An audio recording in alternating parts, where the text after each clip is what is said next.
Tiempo Internacional. El mundo en 7 días. El programa del Instituto de Relaciones Internacionales. Conducción: Cristian Reyes. Participan Norberto Consani y Juan Alberto Real. Producción general: Juana Álvarez Eiras. Buenas tardes, bienvenidos y bienvenidas a una nueva edición de Tiempo Internacional, El Mundo en 7 días, el programa del Instituto de Relaciones Internacionales de la Universidad Nacional de La Plata. Mi nombre es Cristian Reyes y como cada miércoles estaremos viendo las 10 noticias más trascendentales en materia de relaciones internacionales. Asimismo, tendremos una entrevista con Ornella Favani, quien es coordinadora del Departamento de Medio Oriente del IRI. Nos estará comentando acerca de la actual situación en Gaza y del cierre de la gira de Donald Trump por Medio Oriente. En tal sentido, en el bloque de análisis estaremos comentando y reflexionando junto al magíster Juan Alberto Real y al director y profesor Norberto Consani acerca de la ampliación de la operación terrestre del ejército israelí sobre Gaza. Asimismo, también estaremos comentando el cierre de la gira de Donald Trump por el Golfo y haremos un breve comentario sobre este tratado histórico de los Estados miembros de la Organización Mundial de la Salud que han hecho un tratado para evitar otra pandemia. Comenzamos. La actualidad global. El mundo en 7 días. Israel-Gaza. El ejército israelí anunció el inicio de una amplia operación terrestre en la Franja de Gaza. El pasado 18 de mayo, las fuerzas militares israelíes anunciaron a través de sus redes sociales el inicio de una amplia operación terrestre en la Franja de Gaza, denominada Carros de Gedeón. Este operativo incluye la toma de control de zonas del enclave palestino y tiene como objetivo derrotar definitivamente a Hamás. Previo al anuncio, intensos bombardeos israelíes siguieron cobrándose vidas de civiles. Al menos 465 personas habrían muerto, según el Ministerio de Salud del territorio palestino. Reino Unido, Francia, Canadá. Líderes canadienses, británicos y franceses condenaron la ampliación de las operaciones militares israelíes en la Franja de Gaza. Los 3 países anunciaron medidas y acciones concretas contra las atrocidades de Israel por el continuo asedio y aumento de hostilidades en Gaza. En este sentido, el Reino Unido suspendió negociaciones sobre un acuerdo comercial y anunció nuevas sanciones contra los colonos de Cisjordania. Según el primer ministro británico, Keir Starmer, el nivel de sufrimiento en Gaza es totalmente intolerable. En respuesta, el primer ministro israelí, Benjamín Netanyahu, acusó a los 3 países de premiar a Hamás y aseveró que la presión externa no servirá para acabar con la guerra. Organización Mundial de la Salud. Los países miembros aprueban un tratado histórico para evitar otra pandemia. Los Estados miembros aprobaron un tratado histórico que pretende evitar los errores de la pandemia de COVID-19 en futuras crisis sanitarias mundiales. El acuerdo obligará a los países a tomar medidas para prevenir, prepararse y responder a futuras pandemias, con el objetivo de hacer más accesibles suministros médicos y vacunas.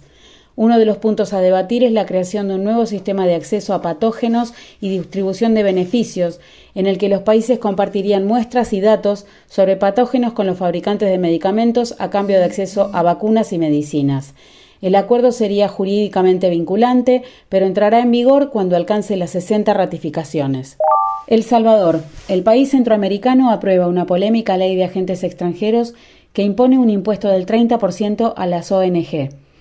El pasado 20 de mayo, el Congreso de El Salvador aprobó una polémica ley que impone un impuesto del 30% a las transacciones de donantes extranjeros a ONGs. La norma fue propuesta e impulsada por el presidente Nayib Bukele y prohíbe que las ONGs reciban o utilicen donaciones u otros mecanismos de financiamiento para la realización de actividades no declaradas previamente, cambiar el propósito declarado por el cual recibieron los fondos sin aviso previo y recibir donaciones o bienes materiales de cualquier tipo procedentes de fuentes o personas anónimas. Estados Unidos. Harvard demanda al gobierno de Trump por bloquear la matrícula de estudiantes extranjeros. La Universidad de Harvard demandó ante un tribunal federal en Boston al gobierno de Donald Trump por la decisión del presidente de revocar la capacidad de esta institución de la Ivy League para matricular estudiantes internacionales. Harvard calificó la revocación como una violación flagrante de la Constitución de los Estados Unidos y de otras leyes federales con efecto inmediato y devastador para la universidad y más de 7.000 titulares de visas. La entrevista de Tiempo Internacional. Estamos en diálogo con Ornella Favani. Ornella Favani es la coordinadora de nuestro departamento de Medio Oriente, es doctora en Relaciones Internacionales por la Universidad Nacional de Rosario y es investigadora asistente del CONICET. Ornella, muchísimas gracias por acompañarnos en Tiempo Internacional. Hola, buenas tardes. Ornella, Medio Oriente está ocupando hace muchísimo tiempo las primeras planas y la mayoría de las veces no son buenas noticias. La última de ellas, y no la más importante, sino por ahí una de las que se está hablando todavía, tiene que ver con la reciente gira que terminara el presidente de Estados Unidos, Donald Trump, que incluyó a Arabia Saudita, Emiratos Árabes Unidos y Qatar, sin haber visitado, este es un dato que para mí es relevante, me gustaría que vos nos comentaras, Israel. ¿Qué conclusiones sacás de esta gira del presidente de Estados Unidos? Bueno, es una gira muy importante donde efectivamente el gobierno de Donald Trump, todo indica que lo que buscó fue fundamentalmente hacer negocios y conforme a los anuncios que se realizaron, esto se logró en el marco de esta gira, pero no solamente, bueno, hacer negocios, esto vinculado también a lo que es la venta de armamentos, obtener inversiones de parte de las monarquías del Golfo.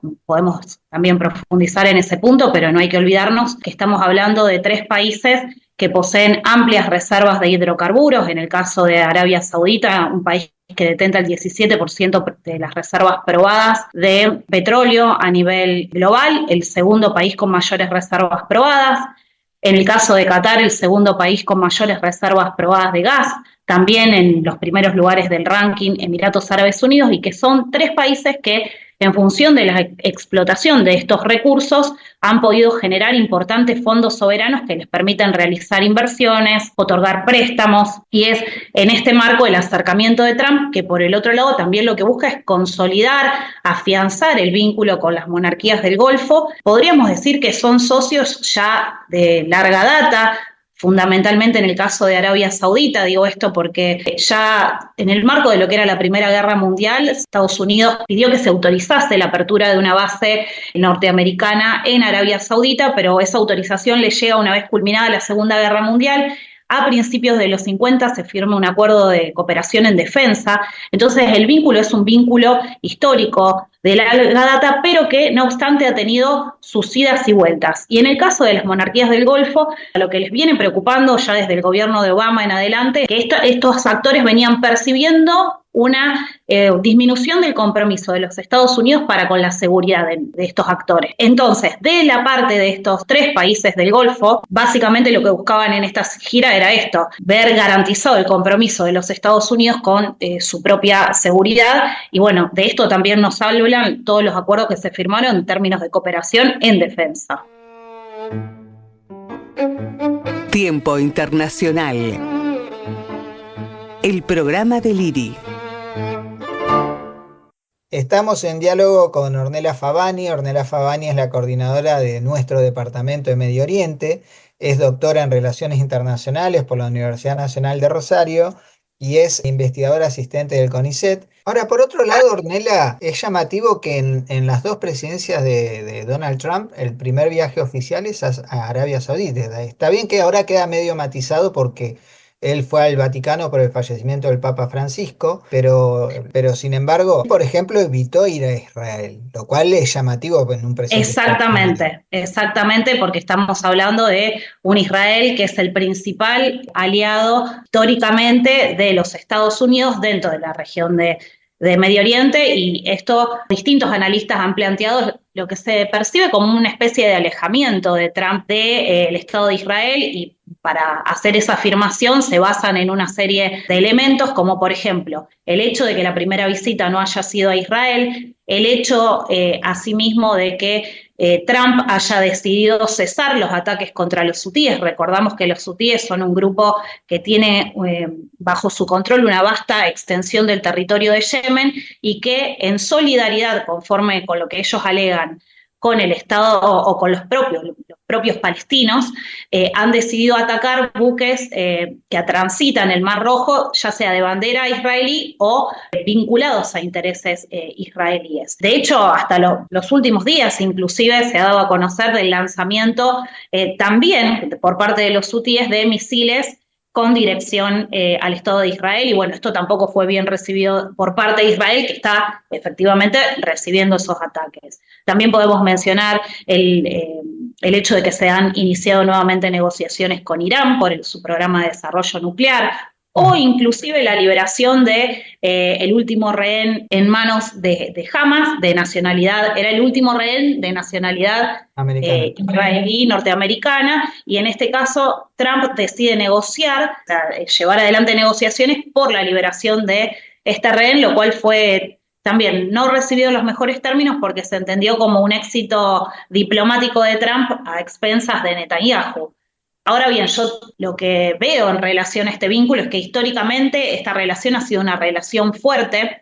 Hay un autor ahora que no recuerdo su nombre, pero que planteaba que Estados Unidos mantiene relaciones especiales con distintos países, pero que la que mantiene con Israel es la más especial de todas. Eso nos marca la tónica de ese vínculo, y yo creo que más allá de este alejamiento, sobre todo entre estos dos líderes, lo que podemos señalar es que la relación de Estado a Estado a nivel bilateral sigue siendo sólida. Los hechos internacionales más importantes, analizados por docentes e investigadores del IRI, en Tiempo Internacional. Ornella, llevamos más de un año y medio de incesantes bombardeos al territorio de Gaza por parte de las fuerzas de defensa israelíes. ¿Cuál es tu análisis de la situación actual con una Gaza prácticamente arrasada, con el pueblo palestino gazetí acorralado en el sur, con una operación en marcha de largo aliento, ya que Benjamín Netanyahu convocó a los reservistas y dijo que no iba a haber entrada y salida, sino que tenía que prepararse para permanecer mucho tiempo? Y por parte del gabinete de Netanyahu, haciendo mención expresa a no asustarse ante la palabra ocupación, lo cual es, en términos diplomáticos, extremadamente significativo. Me gustaría escuchar tu opinión. Sí, la situación es sumamente compleja, ¿no? Como vos bien decías, desde el 7 o a partir de los ataques terroristas llevados adelante por Hamas el 7 de octubre de 2023, o sea, la respuesta del Estado de Israel ha sido una respuesta devastadora que ha dejado por saldo más de 52.000 palestinos muertos, entre ellos un importantísimo porcentaje de mujeres y niños, y como si todo esto fuera poco, hay que sumar que el hecho de que es una población que, conforme con distintos organismos internacionales, está atravesando una hambruna. Las fotos de los últimos días, meses incluso, porque el bloqueo al ingreso de ayuda humanitaria se aplica desde el 2 de marzo último, pero bueno, volviendo a esas imágenes, son de niños llorando con pequeñas ollas en las manos pidiendo comida. Realmente la situación es desesperante, más allá de que Israel no lo reconozca en esos términos.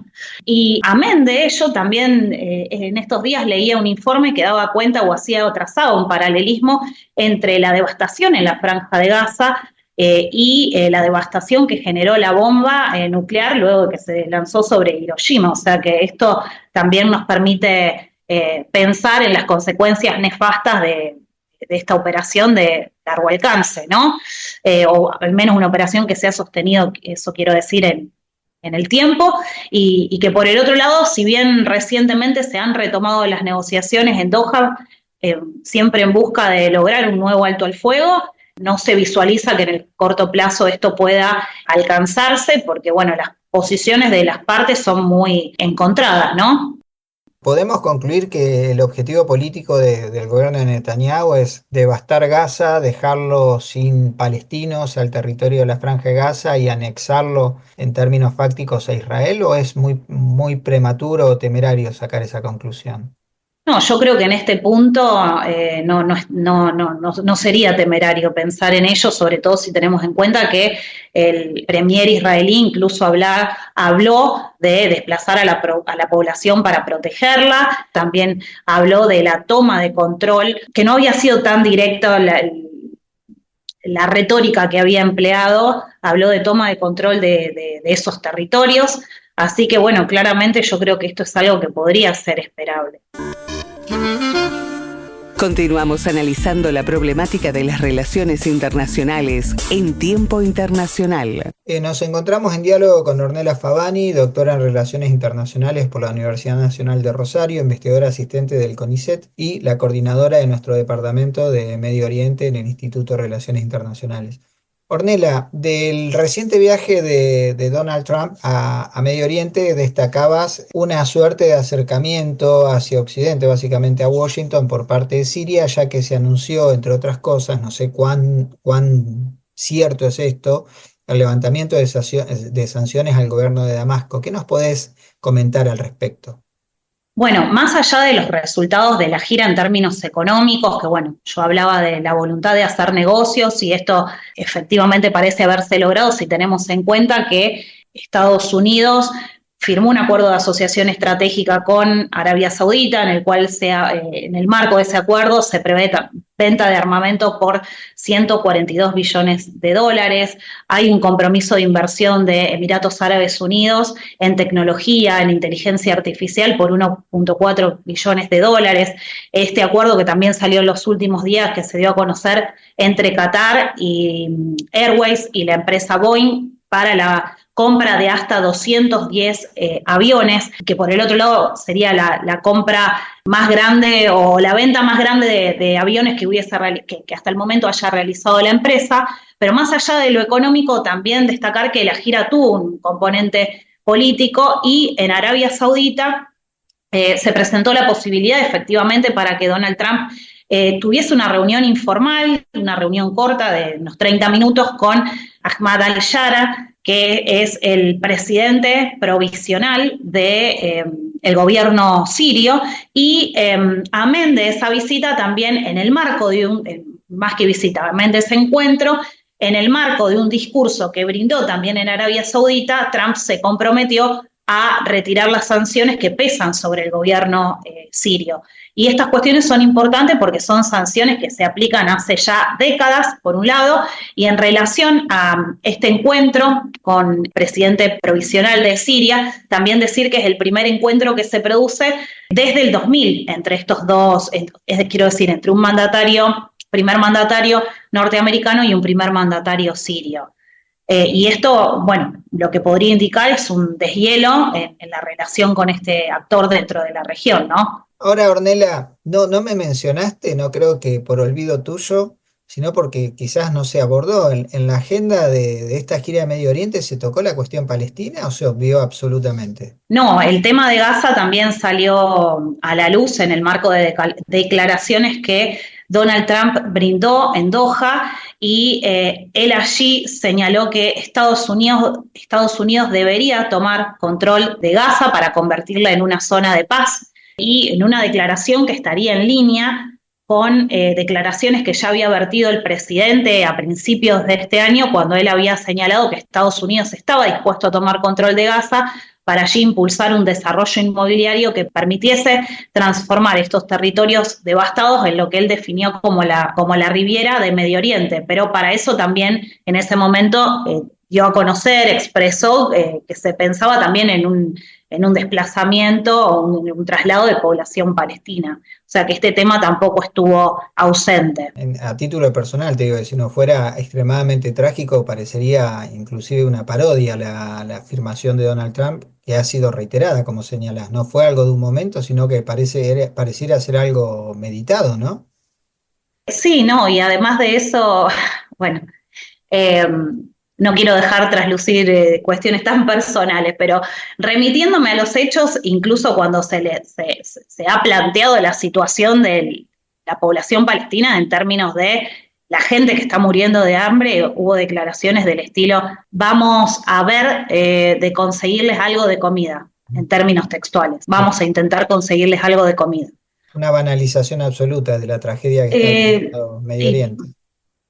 Sí, al menos no una retórica que parezca reconocer la problemática que realmente se está viviendo en estos territorios, porque si bien uno reconoce las vidas que efectivamente se perdieron dentro del Estado de Israel a partir del fatídico ataque del 7 de octubre, que dejó por saldo 1.200 muertos y la toma de alrededor de unos 250 rehenes, que todos sabemos que la totalidad de los mismos aún no han regresado a sus hogares y bueno, de hecho hay grupos de familiares y amigos de estas personas que están bregando por que los mismos puedan volver a sus hogares. Bueno, esta es una problemática abierta, pero también está la problemática, vigente dentro, que atraviesa el pueblo palestino, ¿no? Sin duda. Es un conflicto lamentable y que yo creo que hasta que no encuentre su fin y que por el otro lado es poco probable que se alcance a un fin definitivo de esta disputa, al menos en el corto o mediano plazo,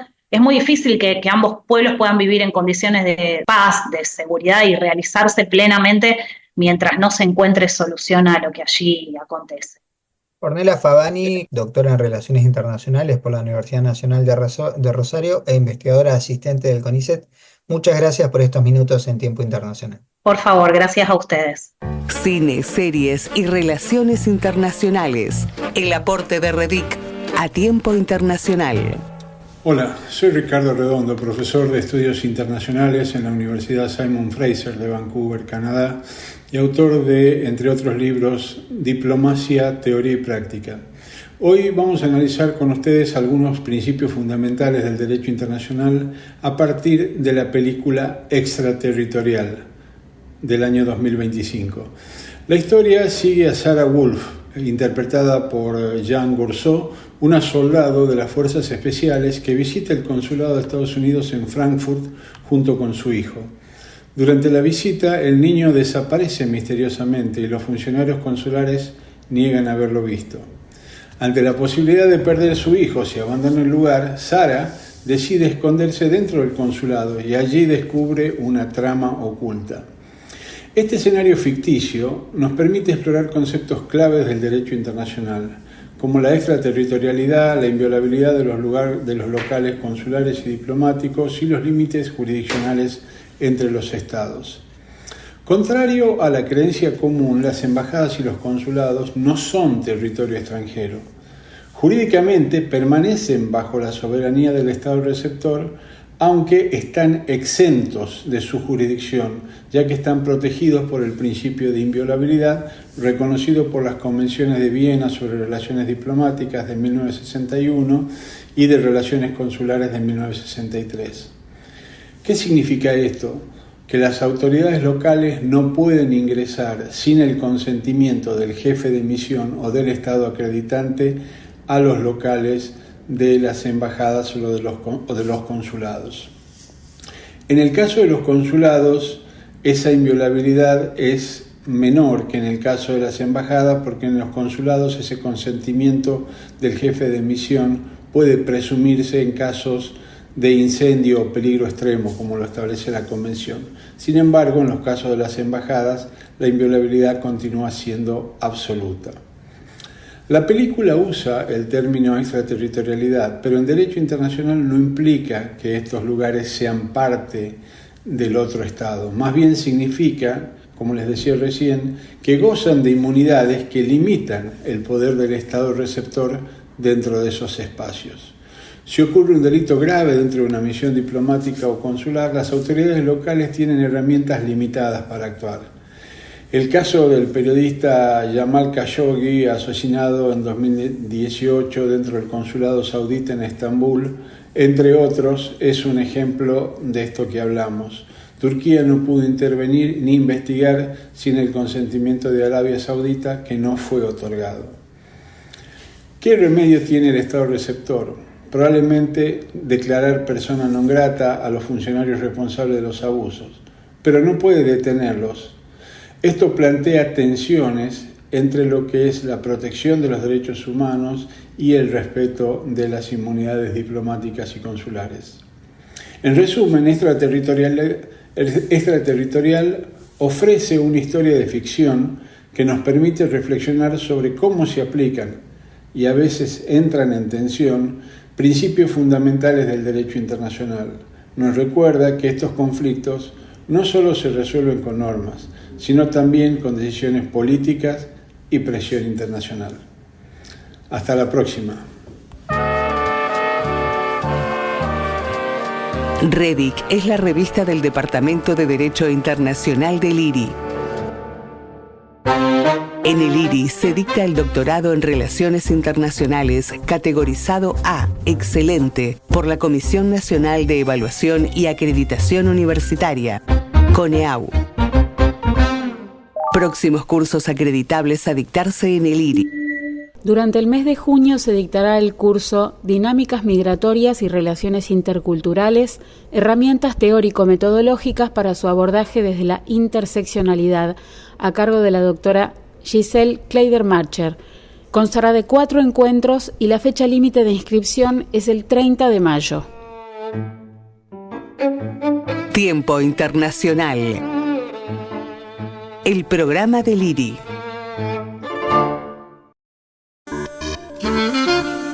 Continuamos analizando la problemática de las relaciones internacionales en Tiempo Internacional. Análisis de la actualidad en Tiempo Internacional. Hola, buenas tardes. Bienvenidos y bienvenidas a una nueva edición de Tiempo Internacional, El Mundo en 7 Días, el programa del Instituto de Relaciones Internacionales de la Universidad Nacional de La Plata. Mi nombre es Cristian Reyes y aquí, como cada miércoles, me acompaña el magíster Juan Alberto Rial, secretario del IRI. Buenas tardes, Juan. Buenas tardes a la audiencia. Y el director y profesor Norberto Consani, director del IRI. Buenas tardes, Norberto. Buenas tardes a ustedes y a todos los oyentes. Bueno, hoy tenemos también un programa acá en este bloque de análisis bastante cargado, ¿sí? Tenemos 3 noticias importantes para charlar, para reflexionar. Esta operación terrestre que ha anunciado el ejército israelí, más precisamente su primer ministro Benjamín Netanyahu, sobre la Franja de Gaza. Estaremos hablando del cierre de la gira de Donald Trump por Medio Oriente y hablaremos un poquito también de este tratado histórico que se ha firmado en la OMS por los Estados miembros para poder evitar una futura pandemia. Comenzando con las noticias, parece ser que el ejército israelí ha anunciado esta operación terrestre definitiva para eliminar a Hamas que se llama Operación Carros de Gadión. ¿Quiere saber la opinión de ustedes, dado que ya el problema en Gaza, que hay una crisis humanitaria devastadora, y los israelíes prometen seguir avanzando para quedarse con todas las partes del enclave gazatí? ¿Qué opina Norberto? ¿Qué opinión tiene al respecto?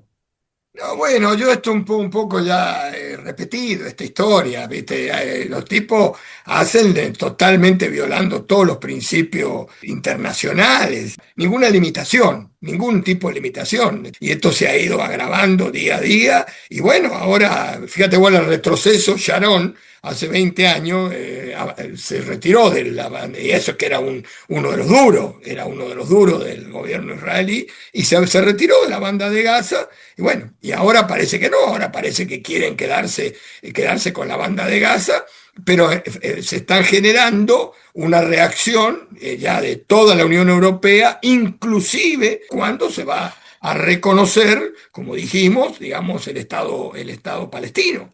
Esto va a un increscendo, digamos. Evidentemente no hay ninguna noticia nueva con respecto a lo que pretende, digamos, el sector de Netanyahu y sus amigos. La única limitante será internacional, con alguna consecuencia interna, por supuesto.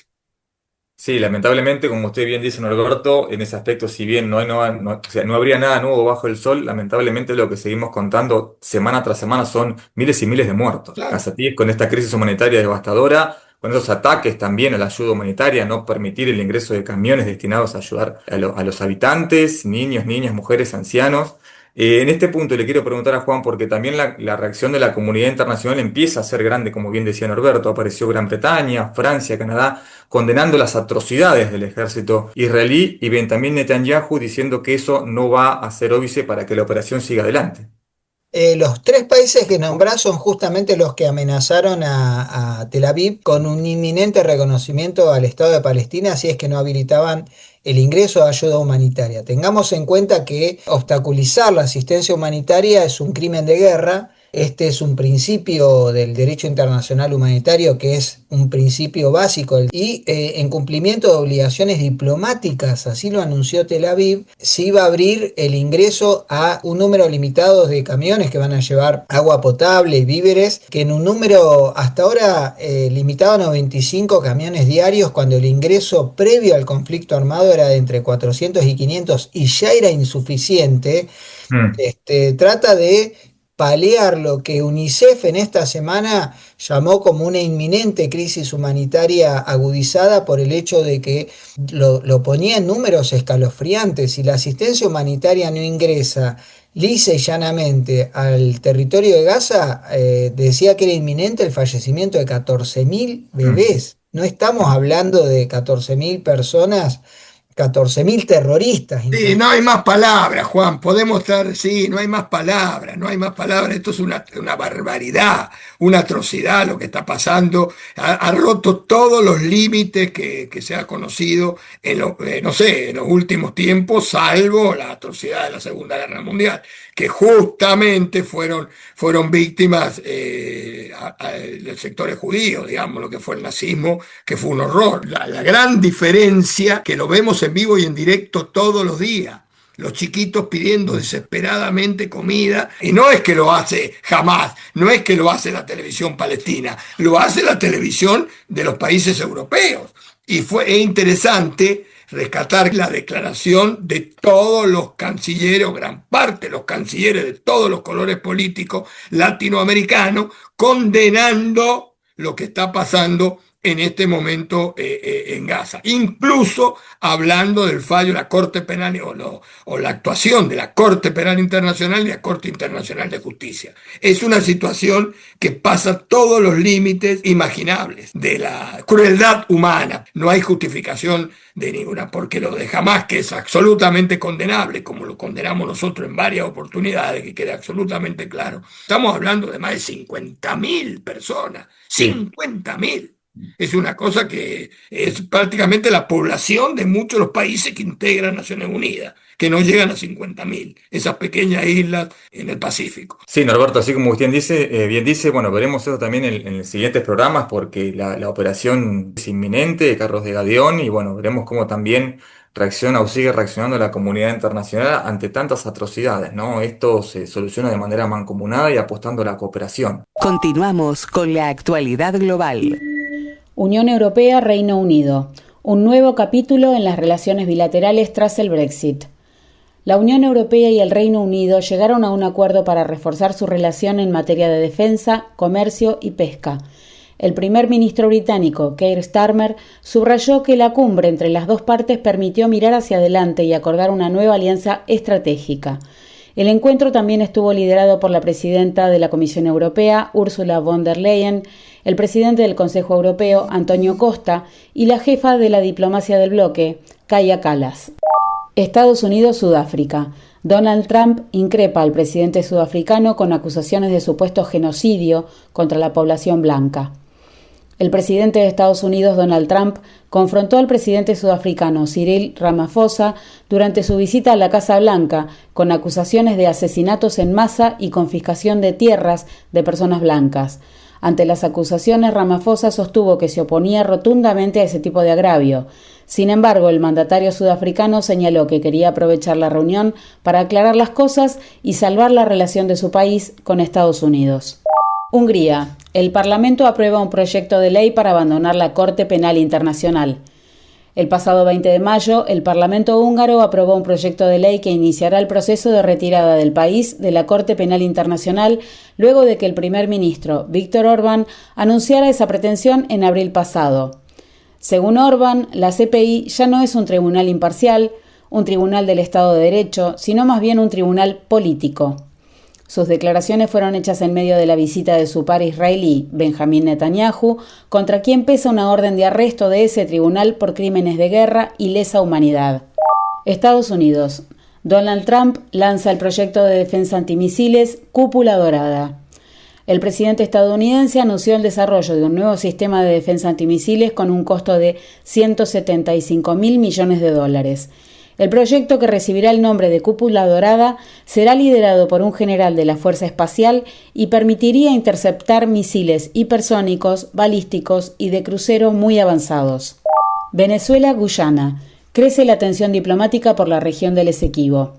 El presidente del Estado Cooperativo de Guyana, Irfan Ali, reafirmó la postura inflexible de su país al enfatizar que ahora ni nunca entregará ninguna parte de la región del Esequibo a Venezuela y calificó de amenaza la elección impulsada por el régimen de Nicolás Maduro para elegir por primera vez autoridades para administrar el territorio en disputa por ambos países, que cuenta con grandes recursos hidrocarburíferos. En tanto, el presidente venezolano reiteró su inquebrantable voluntad de recuperar completamente el Esequibo, territorio que reclama como parte de su país, pese a que los fallos internacionales le dan la soberanía a Guyana. Continuamos con el análisis de la actualidad en Tiempo Internacional. Siguiendo, en esta tónica de noticias, también vamos a hablar un poquito del cierre de la gira de Donald Trump, que como bien le hemos dicho en el programa anterior, Donald Trump decidió no ir a Israel, ese aliado histórico más en este momento, pero decidió visitar el Golfo. Estuvo en Arabia Saudita, estuvo en Qatar y finalmente en Emiratos Árabes Unidos, firmando convenios de defensa, convenios comerciales, convenios de inteligencia artificial. Norberto, en base a esto le consulto, ¿cómo ve esta gira geopolítica de Trump sobre el Golfo en estos momentos de esta coyuntura geopolítica con lo que estaba pasando o lo que hablamos recién con Israel? ¿Cómo ve esta situación de Trump específicamente en estos tres países? Bueno, antes que nada, conectando del programa pasado, les comento que ya el gobierno de los Estados Unidos aceptó el regalo del avión. Habíamos dicho que el avión estaba cuestionado, ya lo aceptó. El Así catarí. que el avión ya va a ser el propiedad de los Estados Unidos. De hecho, está trabajando en servicio de inteligencia para ver que no haya ninguna cosa rara dentro del regalito dado, digamos, dentro del paquete, que no haya nada raro. Bueno, evidentemente para Trump, desde la óptica de él, ha sido una gran gira, evidentemente porque ha logrado todo lo que se proponía, es decir, contratos multimillonarios, que son realmente, las cifras asustan por la magnitud, vinculado al tema de defensa, que era lo que vos planteaste en el programa anterior. Evidentemente ha sido, desde el punto de vista de los Estados Unidos, una gira muy, muy exitosa. También es la inteligencia árabe, porque hay siempre siempre se denuestra, digamos, se ningunea a los árabes pensando que, el petróleo, los dólares, petrodólar. No, una inteligencia, cómo están pensando el 2030, cómo están pensando el futuro inmediato, cómo están creando todo lo que significa un desarrollo extraordinario de la inteligencia artificial y de todo lo que significa la informática. Entonces es muy interesante. Y también yo quería mencionar rápidamente, insisto, siempre lo mismo los términos, el discurso que hizo Trump en Arabia Saudita, en el gran salón de honor, que en Arabia Saudita un discurso donde es interesante para rescatarlo y para guardarlo y para tenerlo, digamos, para los estudiosos de las relaciones internacionales, una frase que lo dice Trump, no lo dice ningún líder revolucionario, lo dice Trump, eso es lo extraordinario.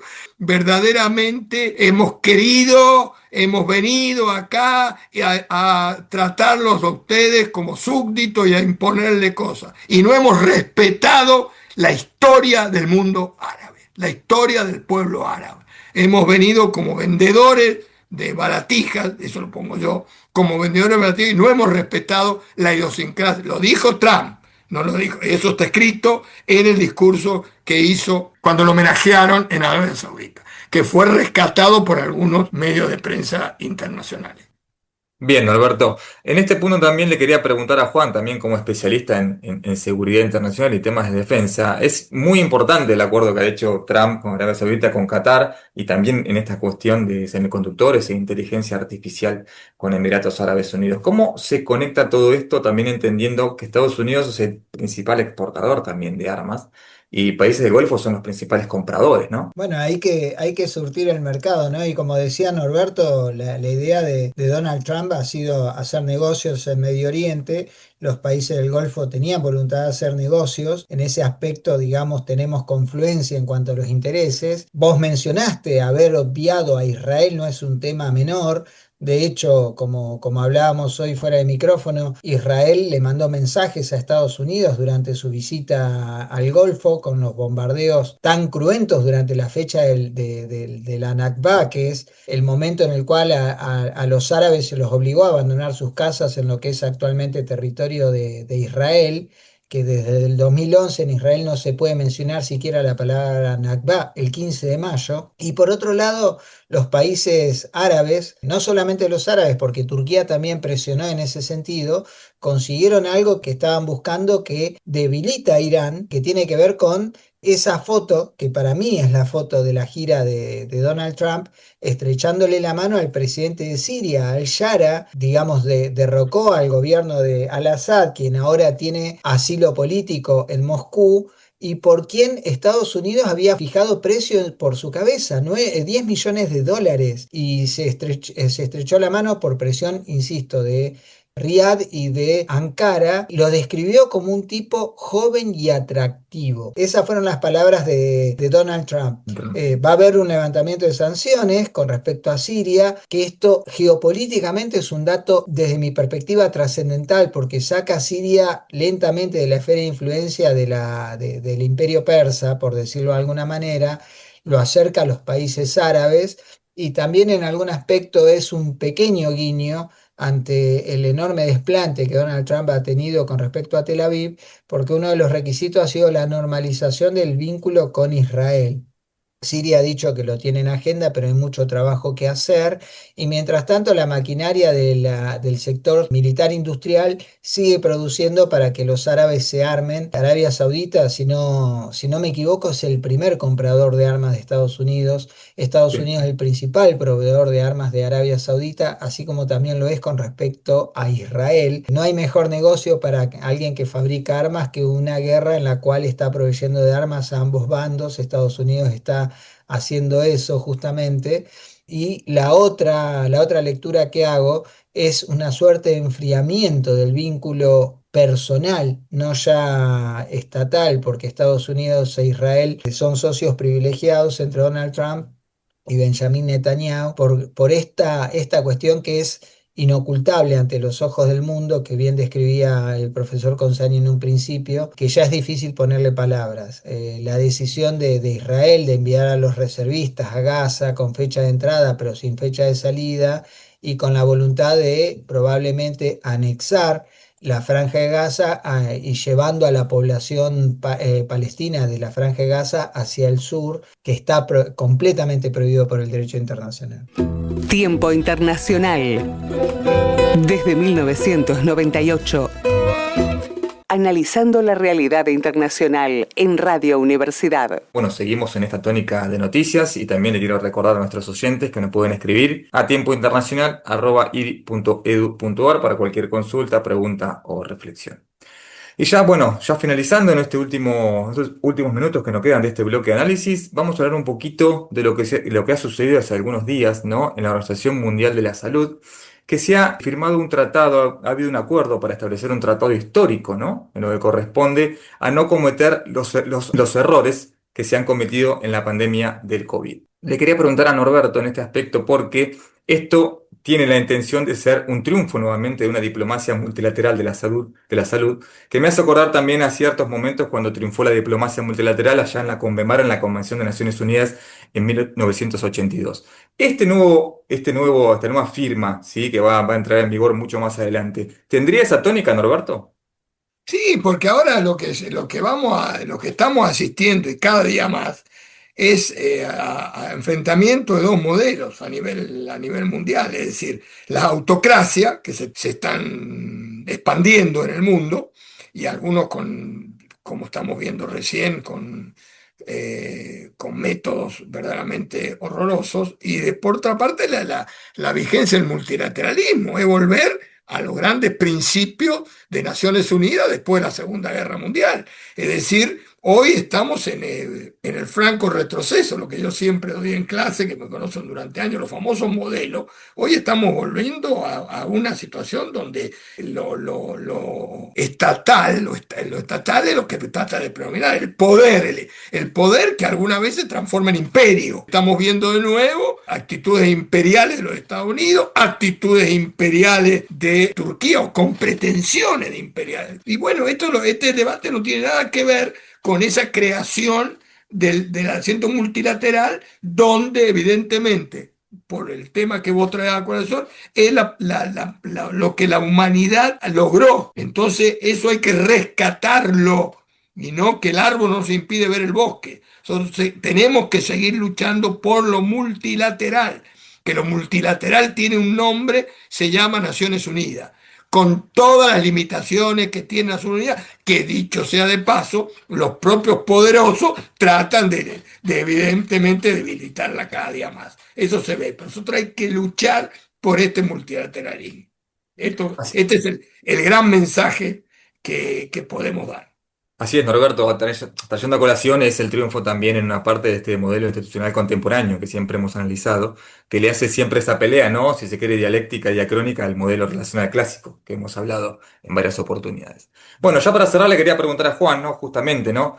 Este tratado, sí, esta firma también que se va a abrir la ratificación más adelante, pero va a ser jurídicamente vinculante, va a tener la posibilidad de establecer ciertos comportamientos con respecto al estudio de los patógenos, suministros de medicinas, o sea que va a haber un comportamiento estatal de mucho compromiso para que no se repitan ciertos errores, ¿no? Pero también quiero destacar que tanto, bueno, Estados Unidos como la Argentina no han sido parte. Sí, eso es No lo... por casualidad, no por casualidad. No, y eso es lo triste, porque una cosa es lo que el profesor Consani nos indica, los comportamientos imperialistas por parte de las potencias. Ahora, ¿cuál es la explicación en una unidad periférica, vulnerable y débil como Argentina? La simple imitación, porque recordemos que la amenaza de Buenos Aires con respecto al abandono de la OMS fue resultado de la decisión del presidente Donald Trump de hacer ello. Es decir, no tomamos la decisión en función a intereses autónomos argentinos, sino en la necesidad de replicar la conducta de países foráneos, sea cuales fueren. A mí no me interesa en este caso que sea Estados Unidos particularmente, porque el día de mañana puede ser Beijing, puede ser Moscú, cualquier otra potencia, sino la falta de decisión de las clases políticas argentinas de tomar partido por políticas autónomas y el debilitamiento del multilateralismo principalmente perjudica a los países débiles y Argentina no es una potencia y las potencias son las principales interesadas en debilitar el multilateralismo porque allí las voces de los países pobres, débiles y periféricos se hacen oír por una cuestión inclusive numérica. Argentina no está en condiciones de plantear modificaciones en el escenario internacional. El abandono de las instituciones multilaterales, sea por desidia, sea por conductas deliberadas, como es en el caso de la OMS, debilita de manera significativa la posición argentina y la inserción argentina en el escenario internacional. No me importa, insisto, si se hace porque Moscú nos indica una cosa, porque Beijing nos indica una cosa, porque Washington nos indica una cosa. En este aspecto, la autonomía nos obliga a colaborar con las unidades políticas que son confluyentes con nuestros intereses. Y tener posiciones acríticas con una potencia, sea cual fuere, nunca es una buena noticia para un país como Argentina. Así que en este aspecto soy enormemente crítico de lo que ha hecho el presidente Milei, como lo he sido con decisiones que han tomado otros presidentes en administraciones anteriores. Bien, Juan, bueno, muchas gracias. La sumisión nunca da rédito. Bien, Juan, bien, Norberto, muchísimas gracias. Lamentablemente se nos ha acabado el tiempo, sí, seguiremos con todas estas temáticas que son tan interesantes en la próxima edición. Así que bueno, los despido como agradeciéndoles como cada miércoles. Buenas tardes a todos y nos vemos la próxima semana. Hasta pronto. Tiempo Internacional. El mundo en 7 días. El programa del Instituto de Relaciones Internacionales.